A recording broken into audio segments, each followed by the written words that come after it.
araw ko lang po ng pagbabanyos, parang meron pong mainit na lumabas sa katawan ko. Tapos po, hindi po kasi nila ako nakakausap nun eh. Nung pong araw na yon, bigla po akong nagsalita, naging madaldal na po ako. Salamat po, Ama. Salamat po.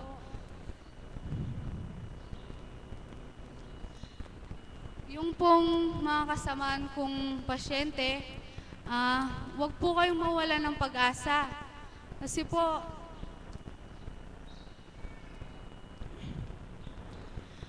po alam ng ating Ama lahat yan. Hindi man po kagad nating nakakamtan yung kagalingan. Wag po tayong magsawa. Kasi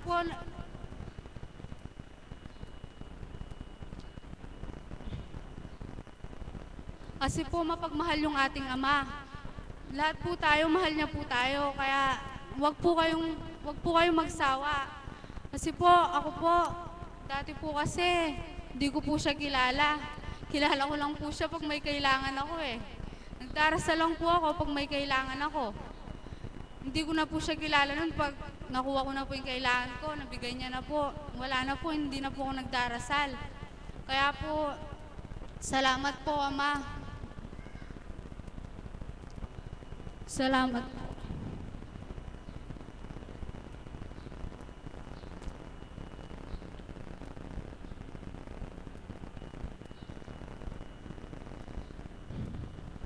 Pasensya na po. Maraming salamat din po sa mga alagad. Salamat po sa mga choir po, sa mga caps. Maraming salamat po. Kahit huling banyos ko na po ngayon, hindi po ako makakalimot sa inyo. Maraming salamat po. Nakamtan ko po yung kagalingan ko. Salamat po sa inyo lahat.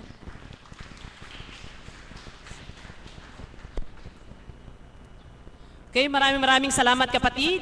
Kung pinakinggan nyo po yung mensahe niya, yung pong pagbabahagi niya, ang sabi niya, kilala niya na ang Diyos noon, subalit tinatawagan lang siya, nananalangin lang siya pag may kailangan, tinatawagan lang siya pagka humihingi siya.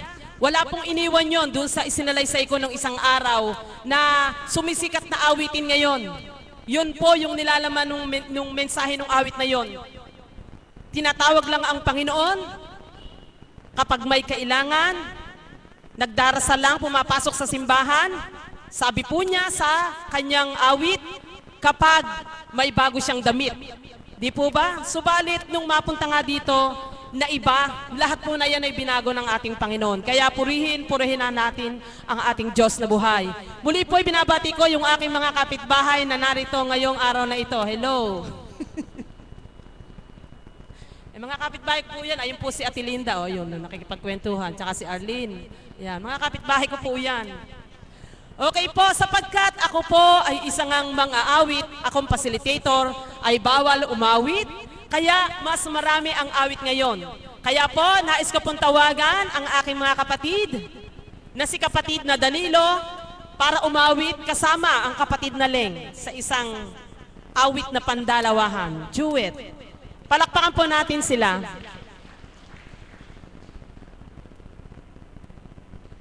Okay. Dahil sobrang tahimik ng ating audience, kaya bigyan niyo sila ng kasiyahan. Sa mapagpalang umaga po sa lahat.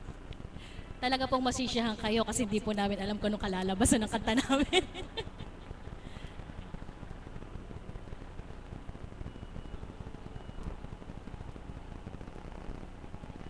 Magandang umaga po sa kanilang lahat. Buhay po ba ang Diyos? Amen. So, sabi nga po ng ating napakagandang facilitator, handugan daw po namin ng awit ang bawat isa po sa atin. Lahat po tayo nananalig sa Ama. At ito po ay ating angkinin sa kapangyarihan po ng pag-ibig ng Diyos Ama sa bawat isa. Amen po ba? Kaya po yung awit po namin ito ay inaali po namin sa inyong lahat at sa ating pong Amang Dakila. Yes, Lord, gabayan niyo po kami ng aking kapatid. Ano po? Okay po, para po sa inyo lahat.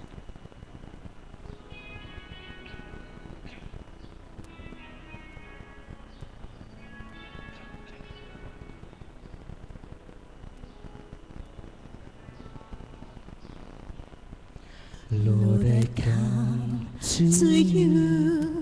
Let my heart be changed, renewed, flowing from the grace that I have found in you. And I come to know the weaknesses I see in me will be stripped away by the power of your love. Hold me close, let your love surround me. Bring me near, draw me to your side. And as I wait, I rise up like an eagle, and I will soar with you. Your spirit leads me on in the power of your love. Lord, unveil my eyes, let me see your face, to face the knowledge of your love as you live in me. Lord, renew my mind as your will unfolds in my life, in living every day by the power of your love. Hold me close, let your love surround me. Bring me near, draw me to your side. Draw me to your side. And as I wait, I rise up like an eagle, and I will soar with you. Your spirit leads me on in the power of your love.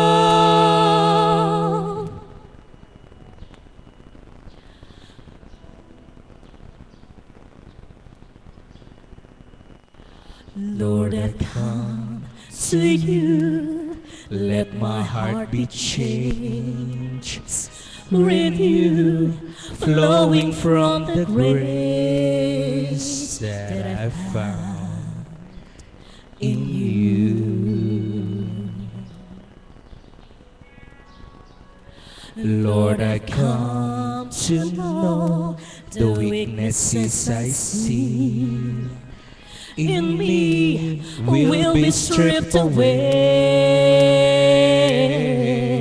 by the power of your love.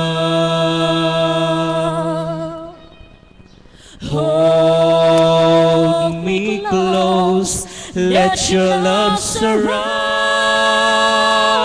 me. Bring me near, draw me to your side. And as I wait, I rise up like an eagle, and I will soar with you. Your spirit leads me on in the power of your love. Hold me close, let your love surround me. Bring me draw me to your side. And as I wait, I rise up like an eagle, and I will soar with you. Your spirit leads me on in the power of your love. And I will soar with you. Your spirit leads me on in the power of your love.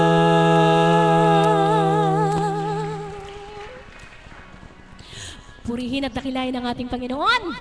Kami po ay ginabayan ng aking kapatid at kayo Opo. pong lahat ay inaalaya namin. Maraming salamat po. Bibigyan pa po kayo ng isang awitin ng aking kapatid na si Danilo. Mother, para sa iyo daw po ito. Dapat nagkakantahin ko. Opo. Lahat po tayo ay, ito po lagi ko pong sinasabi, lahat po tayo ay may dalahin sa buhay at bawat isa po sa atin meron pong mga pagdalisay, pagsubok na nararamdaman sa bawat araw ng ating buhay. Subalit, lagi pong ang kamay ng ating Ama ay nandiyan po sa atin para po tayo ay alalayan niya. Para po tayo ay gabayan niya at tayo po ay isadsad niya sa bawat araw ng ating buhay. Kaya po ang susunod ko pong aawitin ay kahit po marami po tayong pagsubok, lagi po tayong huwag makakalimot na tumawag sa ating Ama at siya po ang gagawa ng paraan para po ang bawat pagsubok atin pong malagpasan. Kaya po ang susunod ko pong aawitin para po sa ating lahat.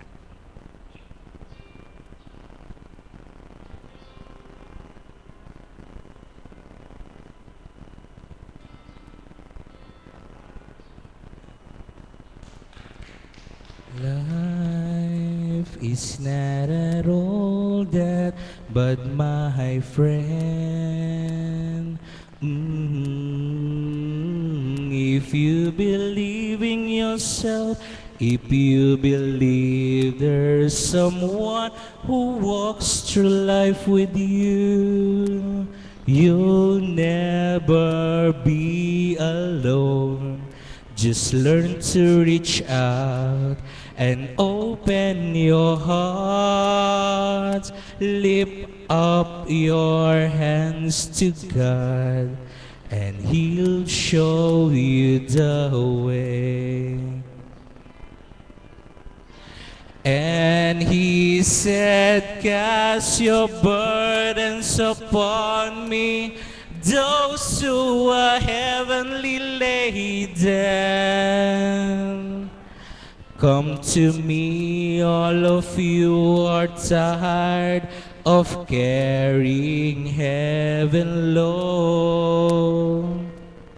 For the yoke I will give you is easy, and my burden is light.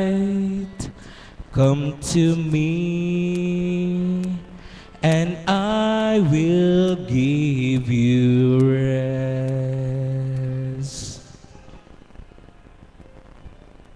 When you feel the world is tumbling down on you, and you have no one that you can hold on to,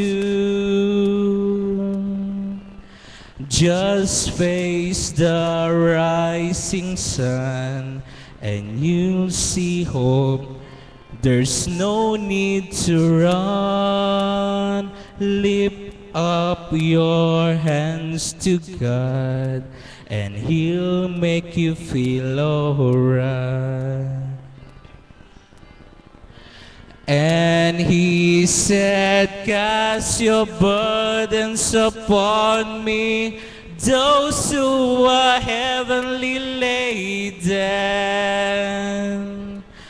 Come to me, all of you who are tired of carrying heaven loads. For the yoke I will give you is easy, and my burden is light. Come to me, and I will give you rest. And he said, cast your burdens upon me, those who are heavenly laden. Come to me, all of you who are tired of carrying heaven load. For the yoke I will give you is easy, and my burden is light. Come to me, and I will give you rest.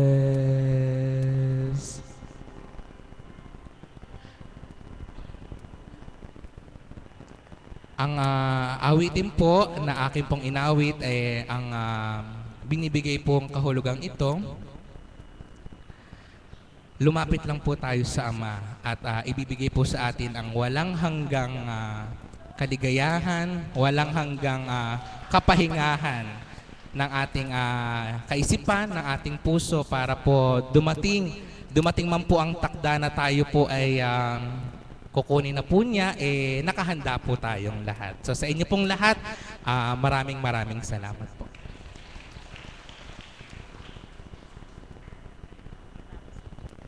Okay, maraming salamat sa inyo, kapatid na Danilo. At binabati ko po ng maligayang pagbabalik si kapatid na Mila. Hello, kapatid na Mila. Siya po ay galing ng ibang bansa sa Hong Kong. Alam ko na ang pagtungo nyo sa dakong ito ay isang panawagan ng ating Panginoon. Alam ko na siguro hindi nyo yun nababatid, subalit papunta ka pa lang, batid na ng Ama ang iyong pangangailangan na siyang tutugon sa iyo anuman ang iyong kahilingan sa araw na ito. Walang imposible sa ating Panginoon. Ang Diyos ang nagbigay sa atin ng buhay, kaya ang Diyos din ang magbibigay sa iyo ng kagalingan, kapatid. Okay. Pag nakakakita kasi ko nung naluluha din ako, manggagaya po kasi ko eh. Kasi po yung pong luha na yan, hindi po yan luha ng sobrang lungkot. Yan po ay luha ng kagalakan. Kung paano nga po ako nung una akong matungo dito. Dahil nga po, siyempre, medyo po ang hangarin ko lang ay mag-usyoso ng konting-konti dahil inaya po ako ng mga kapatid natin na si kapatid na Mirna. Subalit, iba na po ang naramdaman ko nung ako'y matungo dito. Tunog pa lang ng piano. Iba na po, hindi ko na po maintindihan. Kaya po kayong naririto, kung kayo po ay nakikinig ng mga awit, hindi lang po tayo basta nakaganyan. Kaganda ng boses niya. Hindi po. Dahil yan po mga awit na yan, kung ninanamnam nyo, gumagaling na kayo kasi may kakaiba. May kakaiba po tayong nararamdaman. Subukan nyo pong pumikit at saka kayo makinig ng awit. Sapagkat ako po kasi tunog pa lang ng organ, tunog pa lang ng piano. Mayroong iba na sumusundot sa aking puso na hindi ko maintindihan kung ano yun. Ang tanging alam ko lang, ang Diyos, Espiritu, ang siyang humihipo sa aking puso sa oras na iyon. Kaya po, mga kapatid, dahil sa ang gusto ko lahat ay masaya, tayo nga po ay pumalakpak. Eka lang po, Mami Rapal kayo? Mami P kayo po? Ali naman, lus-lus po kayo? Ali, ibig sabihin, lus-lus kayo, luluwas po ba kayo? Hindi naman. Mami P po kayo? Umiiling, hindi rin naman kayo maglalaba, ano? Hindi po. O, kaya huwag po tayong magmadali. Pumalakpak po tayo ng 3 beses. Teka lang. Ayan ang komersyal. Pero ang komersyal, ang Panginoon pa rin na nagbibigay. Bilang magbigay ng kagalakan sa inyo. Palakpak tayo, 3, sabay-sabay. 1, 2, 3. Atin talagang Mami Rapals. Siguro, mamilmit. Alam niyo pa yung mamilmit? Baka mamimilmit. Sa palaisdaan, alam niyo po, hambing sa namimilmit, ang Diyos ay namimilmit. Tayo yung binibilbit ng Panginoon. At ang pain, alam niyo po ba kung ano? ang mahal na Apo Kunching na ginagamit niya bilang tagapaghayag ng salita niya. Kaya po, purihin natin ang ating buhay na Diyos. At sa sandali pong ito, yung pong tinawag ko kanina na kapatid natin, na 2 beses kong nakitang inaatake ng sakit, ninervyos ako, pero hanggang ngayon, malakas at buhay pa. Tawagin po natin si kapatid na Jose. Hello, kapatid na Jose. Wala uli. Hello, kapatid na Jose? Ay, siguro po nagpa-rebound. Ano? Wala talaga. Kinakabahan. Nako, kung nag-share ka, tanggal ang iyong kaba. Oh, di ba? Wala po. Wala po. Hindi po ako galit, ha? Tinatanong ko lamang po. Okay, ang susunod po natin na magbabahagi ngayong araw na ito, siyempre dahil sa ang Panginoon talaga ay laging hinahanap niya ang kanyang mga anak. Kaya huwag tayong mahihiya.